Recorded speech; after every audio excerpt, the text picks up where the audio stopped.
Lions Rock Productions.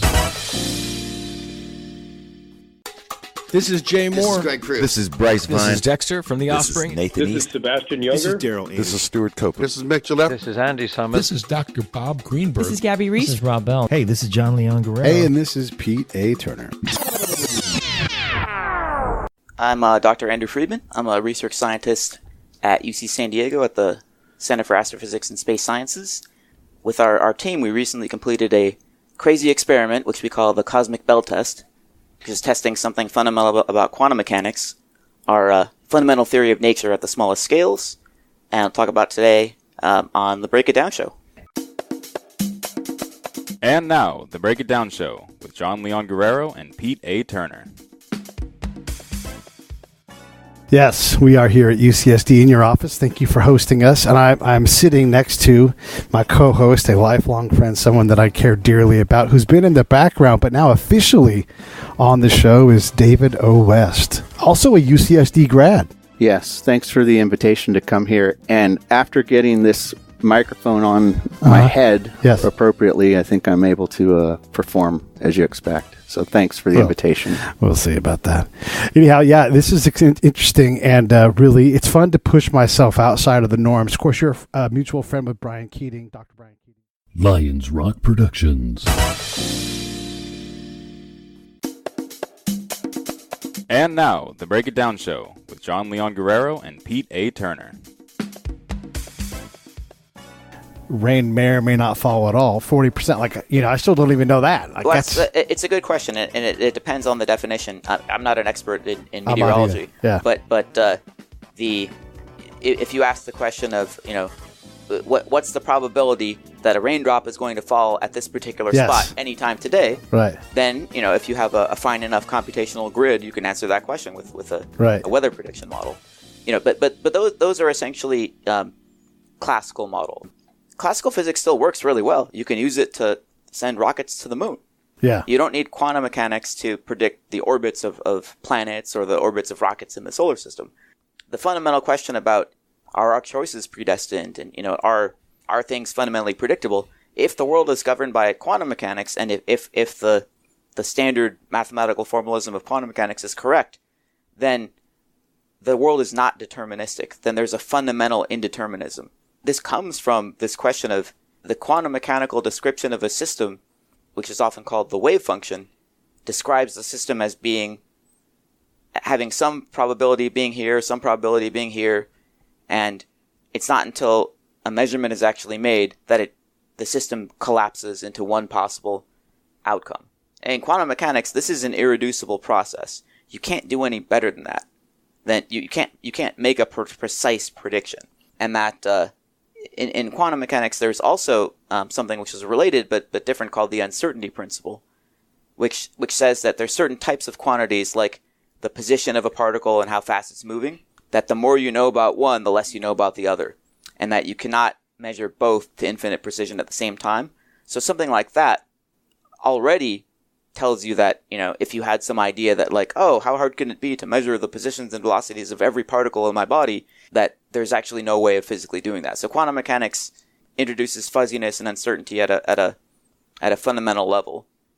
The question that I and many are interested in is whether or not is it possible for there still to be something more fundamental than quantum mechanics that really does have a deterministic description. And haven't we learned enough to know that that's probably true? Well, you mean that the picture of quantum mechanics? As we look at every kind of scientific or mathematic system, the atom is not the smallest thing. We keep thinking it was, and it's this things that we thought were this. We continue to get smaller. We continue to get further out. We continue to find new things that ultimately end up being elemental in their particular. Not like chemistry elemental, but the essence continues to be redefined. Are you asking whether or not we know enough about quantum mechanics from experiments to know that the quantum picture that I described must be true? I'm saying, do we know enough to know that the quantum picture is likely more true than the Einsteinian picture, but there's likely something that's even a substrata of that's foundational for those areas? Yes. One thing I would say is that quantum mechanics has been so well tested that I don't think that there's a way that it's going to be totally wrong. Like it's Newtonian physics is an example of a theory that I would say it's not fair to say that it's wrong. There are places where, so Einstein's theory of gravity, general relativity, is more fundamental than Newton's theory of gravity. Right. There are certain regimes where Einstein's theory will make better predictions and be more accurate as a description of reality. So, for example, when gravity is really strong near black holes or neutron stars or white dwarf stars, Einstein's theory is better, hands down. But that's because quantum physics struggles around black holes, right? Well, quantum physics does. I'm right now just using the analogy of saying something smart. I saw gravity. that on TV. Yeah. No, it's all good. I mean, these are all good questions. Like, and so with those two theories, Newton's theory is not wrong. It's just less accurate in certain regimes. It has a certain domain of applicability. Newton's theory doesn't work well when things start traveling at speeds close to the speed of light. Sure. That's where you need Einstein's theory of special relativity. That's a theory that's more fundamental than Einstein's theory, than the Newton's theory. Gotcha. But then Einstein's theory of general relativity is even more fundamental than special relativity because special relativity doesn't include gravity, but general relativity does. Right. So with quantum mechanics, it is unknown at this point still whether or not there is something that's a more fundamental theory from which quantum mechanics derives. People are still searching for that. Right. And we actually think that probably we'll need to understand how to unify Einstein's theory of gravity with quantum mechanics in order to know the answer. I think most physicists agree that there's a problem with those two theories. There are regimes where they play nice, but then there are regimes when gravity is really strong, when energy is really high, when scales are really small. So like around black holes, which are these collapsed regions of space and time, like a star can collapse, and general relativity describes black holes, but we don't know what's going on in the center of a black hole. Our theories break down at that point, and quantum mechanics is probably relevant, and general relativity is probably relevant, but they give answers that don't make sense. They're not consistent. And the Big Bang itself, the beginning of the universe, is an area where you have really, really high energy processes, strong gravity, and we don't know how to make sense of that. We probably I think we know enough to know that there probably is something under the hood of both of those that's more fundamental. But there's a lot of interesting speculation about what it could be, and an interesting line of research actually has to do with entanglement itself. If you think about entanglement, it's just a way of thinking about pairs of systems and whether or not they can be described as independent or not.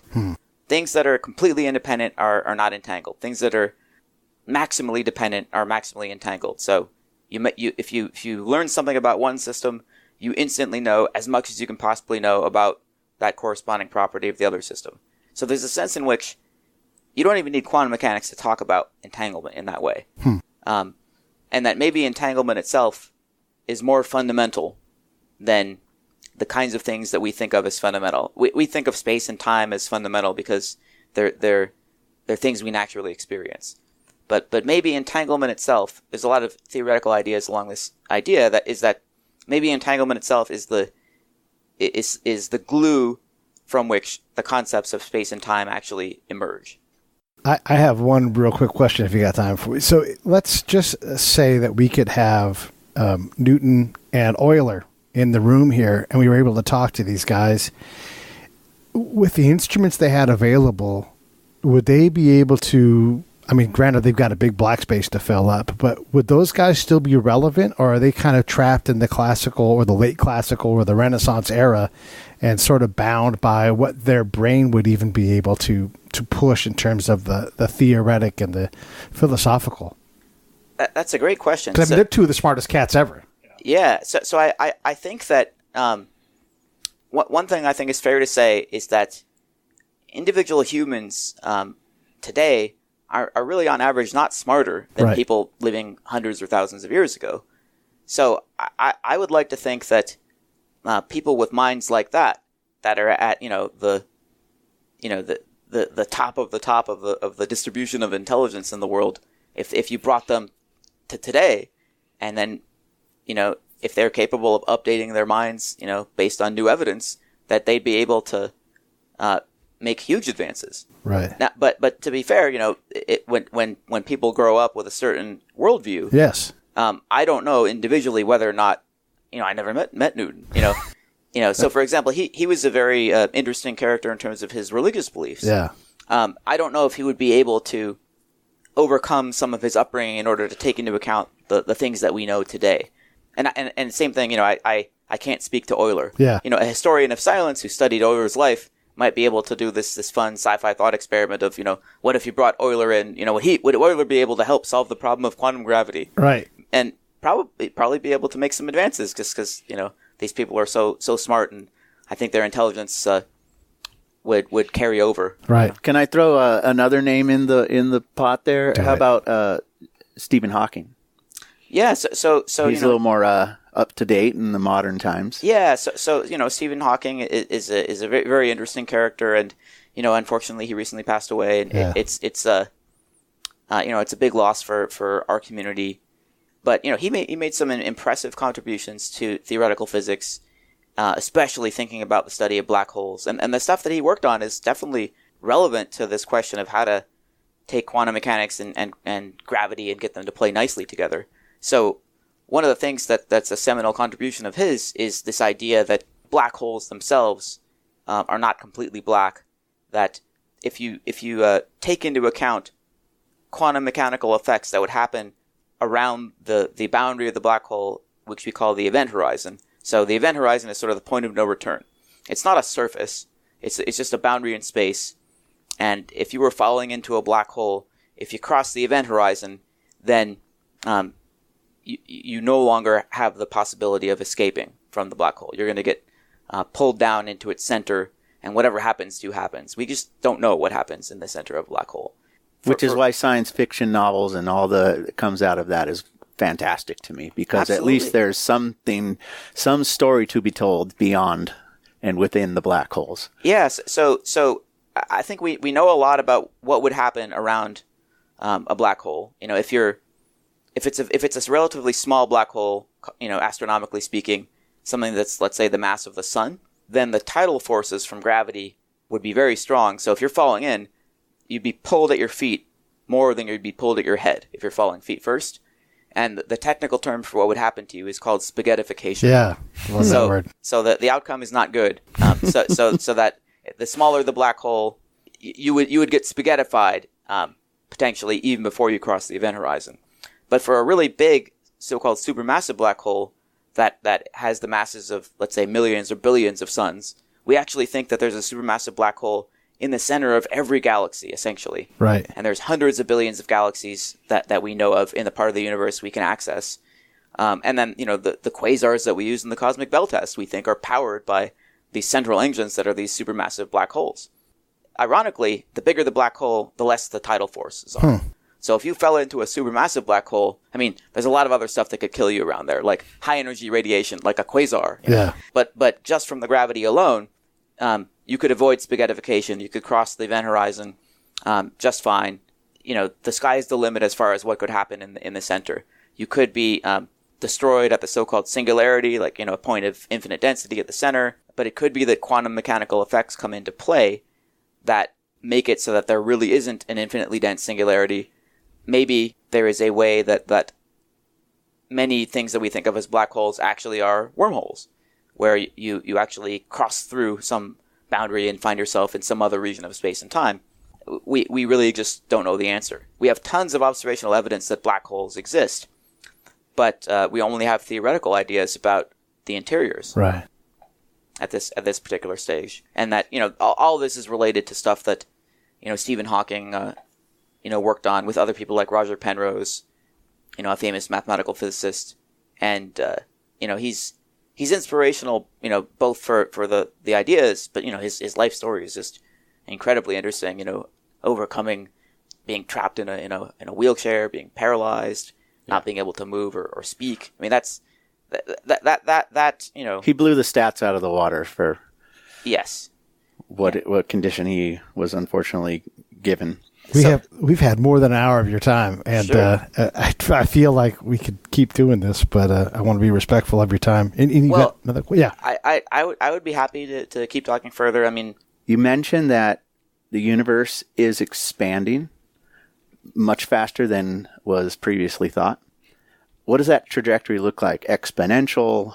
Is it kind of cyclic? What's the rate?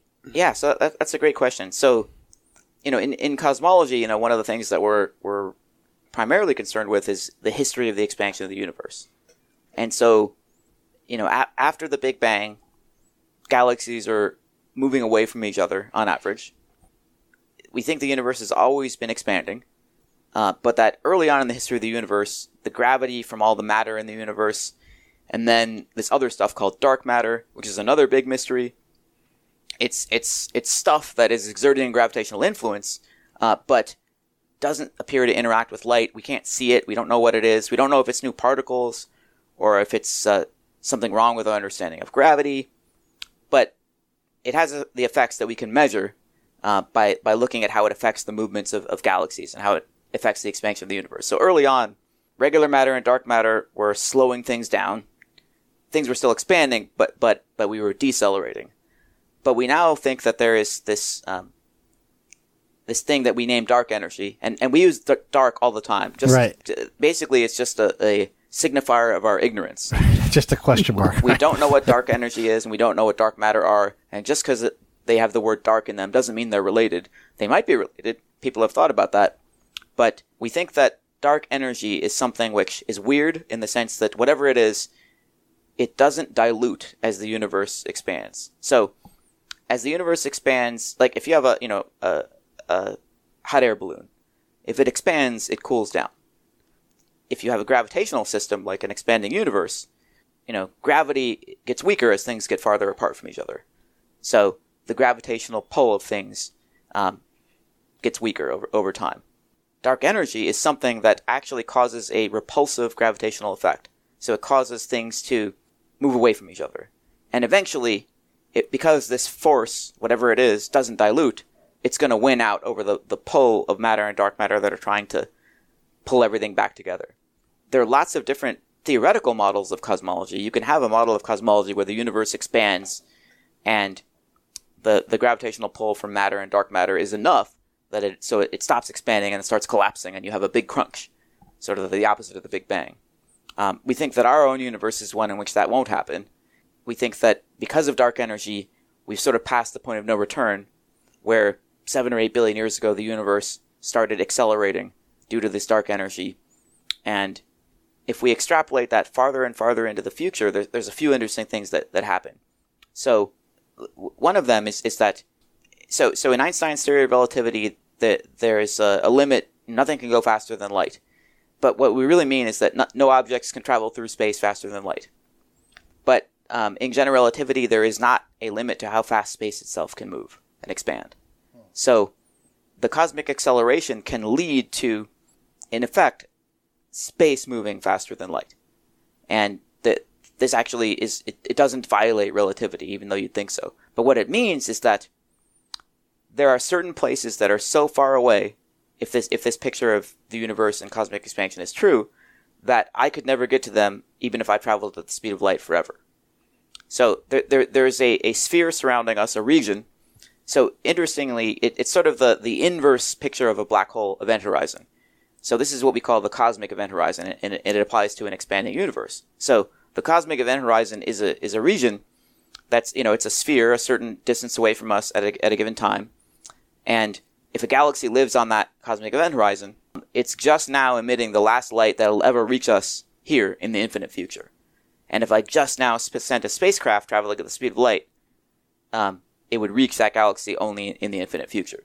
So we can observe galaxies that are on the cosmic event horizon or farther away, actually, because we're observing light that left it a long time ago. For practical purposes, imagine that you're, an astronomer or a cosmologist that somehow finds a way to survive, hundreds of trillions of years into the future. You'd slowly start to see all the galaxies wink out of existence. So, similar to how, let's say you're inside of a black hole. Well, if you're just outside of the event horizon, there's an interesting phenomenon with time that you would see where the closer you get to the event horizon, the more that time appears to speed up for the external universe compared to you, so that you could essentially, park right outside the event horizon, and then you could, in a small subjective time period, see the entire future history of the universe unfold before you. Being here inside the universe, it's kind of the opposite. You'd have to wait 100 trillion years to see all the galaxies, wink out of existence. And the galaxies wouldn't actually stop existing. It's just they would be so far away that the light from them would take progressively longer with each pulse to reach you, and the light would get so-called redshifted out of existence, stretched to infinite wavelength that you can't process. And interestingly, if you're a cosmologist 100 trillion years from now, you'd only have access to the small group of galaxies in the local group, including the Milky Way, the Andromeda Galaxy, the large and small Magellanic Clouds. These are all gravitationally bound to each other. Things that are close enough to each other, the gravity is still more powerful than cosmic expansion and acceleration, and they would not get... cosmic acceleration is not powerful enough to tear apart our bodies and Earth, thankfully. Although you could imagine, a universe in which that was true. Sure.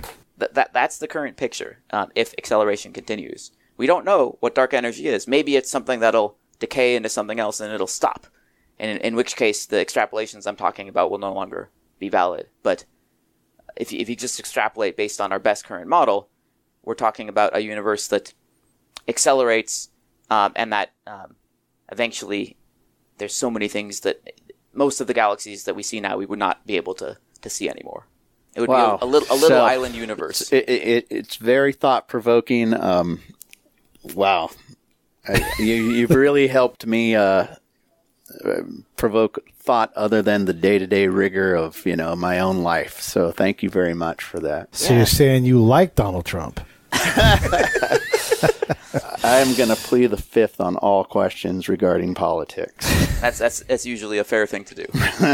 Yeah, but I personally find these things just so fun to think about, and glad to hear that that it's cool as well. And I wish more and more people had the opportunity to explore these ideas, and that even without formal training, there's a huge bang for your buck you get by hearing about it, talking about it, reading books about it, and that you can capture the essence of a lot of the important stuff, even without spending a decade doing undergrad and PhD and grad school. Anything that incites wonder and imagination, I think, is a good thing. Yeah, absolutely. And we were talking about this before a little bit, but kids are natural scientists. They're curious about everything. I wish that our educational system was structured in such a way to keep that curiosity burning as long as possible. Yeah. Rather than trying to force upon people, this is the way of doing it.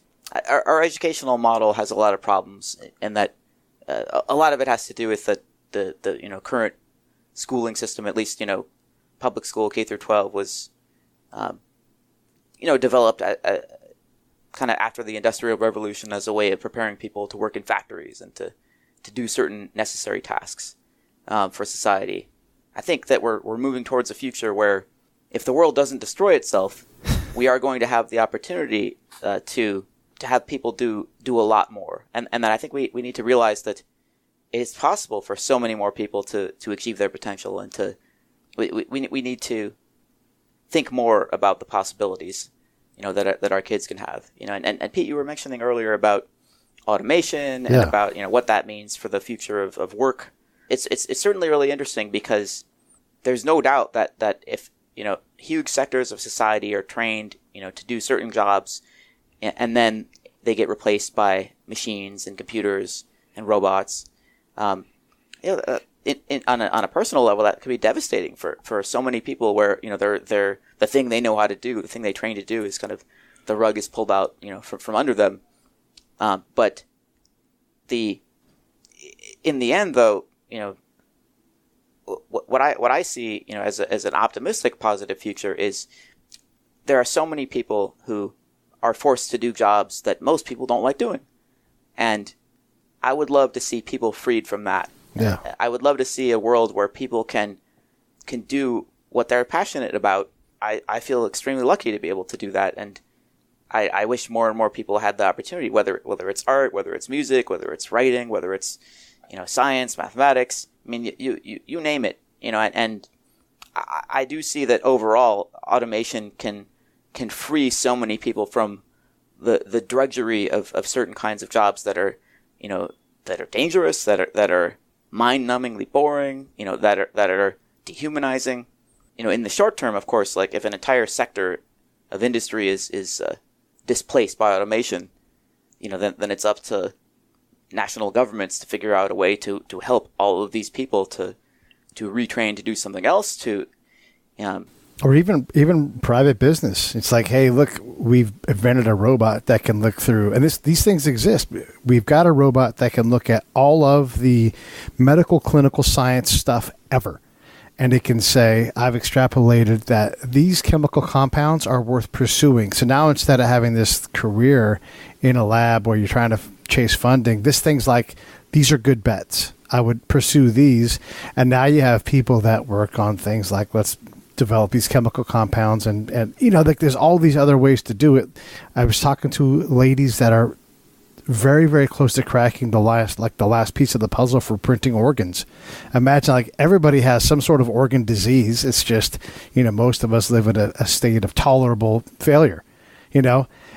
Kidney disease, like kidney transplants, might come in much earlier. And how many jobs is that going to create if there's 2 million kidney transplants a year, lab techs and all the other things that come with that. So there's a lot that's coming out there. Yeah. And that, you were talking before about this question of whether or not innovation will outpace automation. Mm-hmm. And there's no doubt that automation lead to the creation of entirely new jobs, entirely new industries. For an individual person, let's say that you're, a factory worker in an auto factory. It's not obvious that, the automation of the auto factory will somehow lead to a new job for you. Right. And so at a personal level, of course, like you have to think about the personal cost of automation. But as far as the big picture, it's definitely true that people will then be freed to spend their time in different ways. And then automation itself, let's say, in healthcare, will create whole new industries. Yeah. So all that stuff is, very, very interesting. You asked before a little bit about computational tools, mm-hmm. and about, what they kind of mean to the working scientist. And I think that there's certain things that you can only get so far with pencil and paper. And we do live in the era of big data. And this episode of the Break It Down Show is brought to you by Lions Rock Productions. That's us. We publish, evaluate, and develop podcasts just like this one, consult others to build their own, and create associated content and content marketing strategies. So if you're launching or expanding your social media presence, your business or your personal brand, or if you just want to take your media presence to the next level, reach out to us on Twitter at P. Turner or at JohnLG69 at the Break It Down Show. There's 1,000 ways to get a hold of us. Now enjoy the show. That, you can only get so far with pencil and paper. And we do live in the era of big data. And you should say it like this. You got to say big data. You got to say it like that. Okay, I apologize. Big data. I pronounced it wrong. But that I guess when I write software to solve particular problems or to look through lots and lots of data, software programming languages, they're basically just extensions, tools of your fingers, of your hands, and of your mind. And that, there's just a matter of degree between, a tool like clothing, and a tool like, modern computational equipment. And they dramatically increase the things you can do. And, I can do things now in a matter of minutes that would have taken years, to do. And it's not because I'm smarter than Newton. It's just because I've got better toys. Something more than an inkwell and a quill. Yeah, absolutely. And the sort of the power to understand the world that you feel from using these kinds of tools is something that I think that these technologies are going to become more and more accessible. So I'm extremely in favor of kids, especially at a young age, learning how to code and learning how to use these kinds of technologies, because it's going to be increasingly important to understand the world around us. I think also we're going to have, we definitely get the benefit of guys like Euler and all of the super geniuses that did all of the big things early on. Those guys survived the farming accidents that killed their peers, so we're just going to have more of these Hawkings and these other guys that get to the place because you're like, wait, this guy's really smart. This girl's really smart. Regardless of their physical condition, let's get them into a program that's really going to push them to the limits of their math ability or whatever.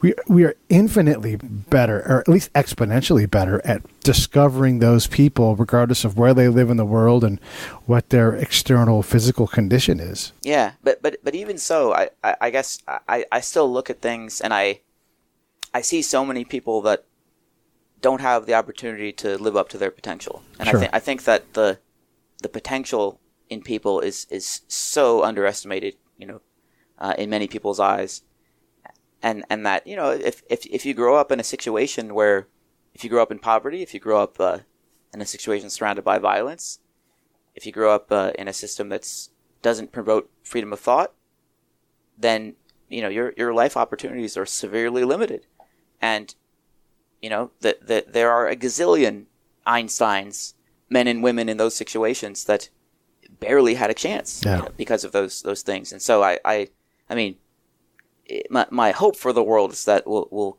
keep moving forward towards not just being able to better identify people, but being able to give everybody that opportunity in the first place, because there's so much human potential that is wasted. We could do so much more. We could be so much better as a society, in terms of not just understanding the world, but helping each other and being able to use science and technology in positive ways.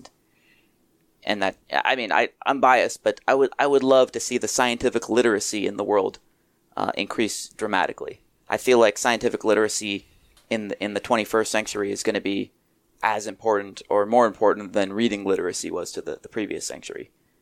And that scientific literacy doesn't mean you have to be a scientist as a career.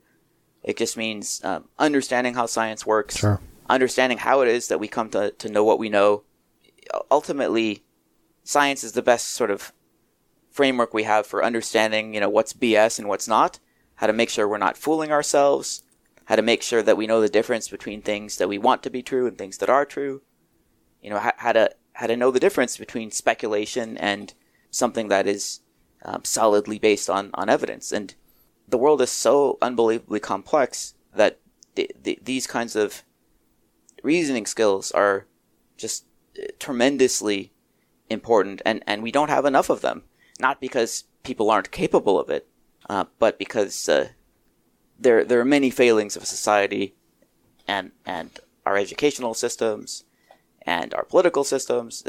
There's so many. That's a lot of distractors. Points. I mean, if we got back in the old days, but like we got back to mastering Platonic thought, so you had a basis to work, because it's been working for a long time, on how to advance these things. If we had a definite command of scientific method and what that means, we wouldn't be having a goofy conversation about flat Earth. Yeah. Be like, this is accepted. We know because we've we can replicate these results in everywhere on the planet. Yeah, it is almost unbelievable to me that in 2018 there are people in the world who literally believe that the world is flat. Yeah. So, there's a simple experiment you can do to rule out that theory. Just look at a ship passing over the horizon. Yeah. And then wait for it to come back. If the world was flat, it wouldn't come back. Right. It wouldn't come back. So, and if you get high enough up on a mountain, you can see the curvature. Yeah. If you get up in an airplane, not everyone has access to an airplane, but you don't have to go into space in order to know. There's lots of other ways, of doing it. And as a scientist, I run into people all the time that have these what I think of as crazy ideas. Like the idea that we faked the moon landing, for example. So here is some smoking gun evidence that we did not fake the moon landing, which I think it comes up surprisingly often at parties. But so you're standing next to Alan Shepard. Well, yes. If you're standing next to Alan Shepard or Buzz Aldrin, you'd be like, "Were you there?" Yes. End of story. But if you don't have access to your own astronaut, Right. So one of the Apollo missions, I forget which one, the astronauts left these special devices on the moon, which are called retro-reflecting mirrors. Yes. So they're special mirrors that have a whole bunch of right angles, and they're designed so that if you shine light at it, it'll bounce right back at you. If you bounce light at a random rocky surface, the light's going to bounce in all directions, and it'll get diluted, and it's not going to bounce right back at you. Yeah. So there are people down the hall, a friend and colleague Tom Murphy, other folks that I've known at Harvard and MIT that do a type of science called lunar laser ranging, where they bounce lasers off the moon in order to measure the orbit of the moon really precisely and to test gravity really precisely. Right. And this could not be done unless the Apollo astronauts left these physical artifacts made by humans on the moon. Because if you shine a laser at the moon at a random rocky patch, you're not going to get enough light back to do it. You need these retro-reflecting mirrors. That's what you think. I actually know the real story. A 17-year-old Nolan Ryan was called down to Houston in the early NASA days, and they said, "Throw these mirrors to the moon," and he did. I think that's a much more likely story. Yes, absolutely. Yeah, that's at least the version you can tell when those who are doubting that it ever existed. You can at least throw that one at them and let them contemplate. Yeah. Yeah, and the interesting challenge is that open-mindedness to me is the willingness to update your beliefs based on new evidence. So if somebody had never heard that story before, but their friends and family were always talking about how the moon landing is fake, I would hope that people would be capable of saying, well, look, if this Andy guy isn't lying, right? That's pretty solid evidence, But it's in human psychology, it's an interesting challenge because many people are so entrenched in their beliefs at the starting point that they could be immune to evidence. So nothing you tell them, no matter how compelling, would be enough to shift them from their mindset, and that's a really in my mind, destructive part of human nature that we need to fight against in order to make sure we don't destroy ourselves as a civilization. Something that I appreciate about having been here at this university is that it really taught me the fundamentals of physics. And one wish I have for all humanity is that if everyone can just see and understand that all things, from what I understand, is coming through in waves. Everything has some sort of waveform. What would it be that you wish upon humanity that they could all have an understanding of? Yeah, that's a great question. I think that to put it the most broadly, I would think that I want them to understand the basic principles of the scientific method in the following sense. Knowledge is always provisional. We do not understand everything. We will never understand everything perfectly. There was never some mythical time in the past where it was all understood. We definitely know more now than we did in the past. That doesn't mean everything we know today is right. In fact, there's stuff that we know today that's almost certainly going to be overturned in the future. But science has a way of righting the ship.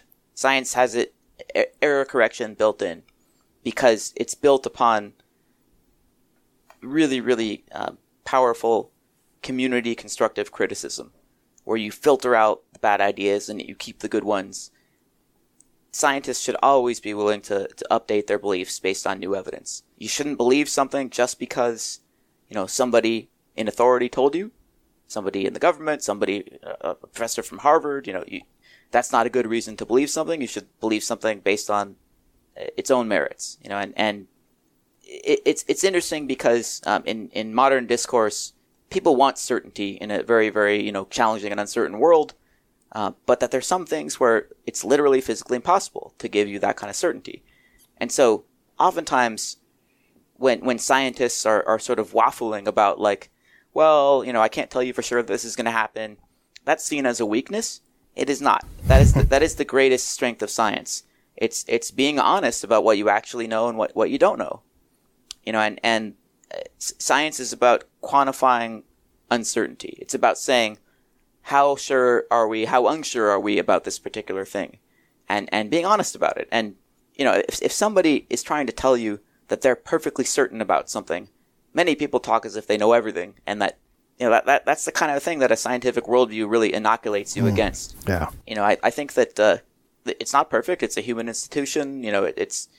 There's politics in science. There are terrible people. There's sexism. There's racism. There's all sorts of problems with science. But that as a whole, when it's done well, it's the best method that humanity's ever come up with for sorting what's true from what's not, for actually figuring out what the hell is going on. And that, ultimately, if you want to know, whether science works, just look at all of the technology around you. There's no way that we could have built this 42-inch computer monitor, or your laptop, unless we knew a little bit, about how the world works. I would hope that rather than just like looking at your iPhone as like a magical, screen that somehow works, I wish people, even if they're not an engineer, even if they don't understand everything about how an iPhone works, I certainly don't. I wish that people had the perspective to know that it's from, millennia of accumulated knowledge that was very, very hard fought to acquire, that enabled us to control the world in such a way as to build such a thing. We've learned a lot of things multiple times.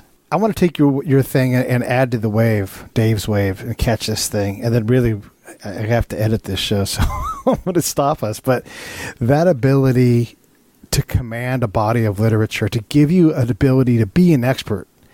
It's one thing to have an opinion, but with someone who commands the literature in that field, you've got to allow that person to be an expert. You don't have to believe everything they say, but you can't even, your skirt is showing, or your slip is showing, if you think your opinion, if you simplify problems. Social problems are impossible. They're extremely, they're cubed multivariate problems where, you can't reliably create an outcome. And it's just really, really tough. So everybody can just chill out a little bit on the conversations and the things that and understand that it's not as simple as you want it to be. And there's a lot of work that's already been done.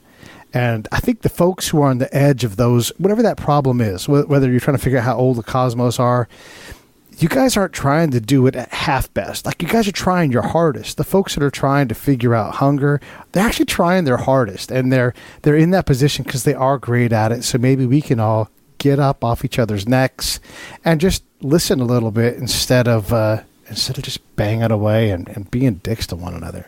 I totally agree, and I think that the concept of humility, that is very relevant to what you're saying. We should value expertise way more than we do.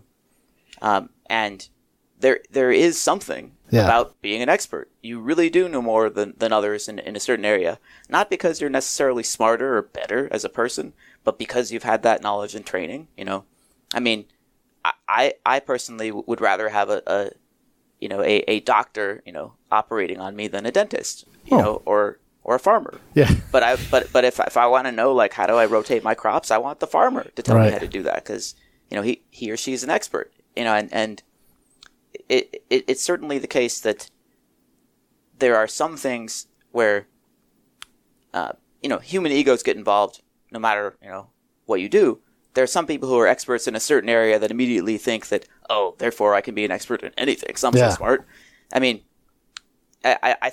what I try to do, whenever I'm talking about something which I'm not an expert, is just make sure that I'm trying my best to say things that I at least know enough to say them. I'm not, that things that are not obviously wrong. Yeah. But it's very easy to sit there and we'll say, like, well, can't you just do this? I think of them as can't you just statements. Right. So easy to say as an armchair quarterback for some other type of field. I don't know how to solve world hunger. Yeah. And I guess I have faith that it's a solvable problem. If I learned about it, I might have some ideas. But as you said, social problems are so much more complicated. But so people think of physics and mathematics as like really difficult, and yes, like it requires a certain kind of technical ability. Like it's really difficult to play the piano at a concert pianist level, or tennis at a Roger Federer level. But these kinds of problems are just unbelievably complicated. Physics And the entire history of the expansion of the universe is so simple in comparison to how do I like get people on opposite sides of the political aisle to talk to each other? Yeah. Or, how do I, help people understanding how to develop a meaning and a purpose for their life? And those problems. How do I organize society so it's fair? That's really hard. It's overwhelming the amount of folks who sign up to become psychology majors, and they haven't quite solved that problem yet. Yeah. On how to get people to just get into sync. Yeah. When you have a kid and you go to the behavioral scientist and they're like, how come my kid won't do what it's told? I don't know. Yeah. and that's an honest behavioral scientist. Yeah, exactly. Well, listen, thank you so much. Let's do some more of these. Sure. Let's cross some disciplines. Thank you for hanging out with me, David. It was awesome. You're welcome. Thanks for having us here. Yeah, it was tons of fun, and I always love talking about this stuff. So thank you for the opportunity. And we didn't talk about God at all. We got to do that next time. Sounds good.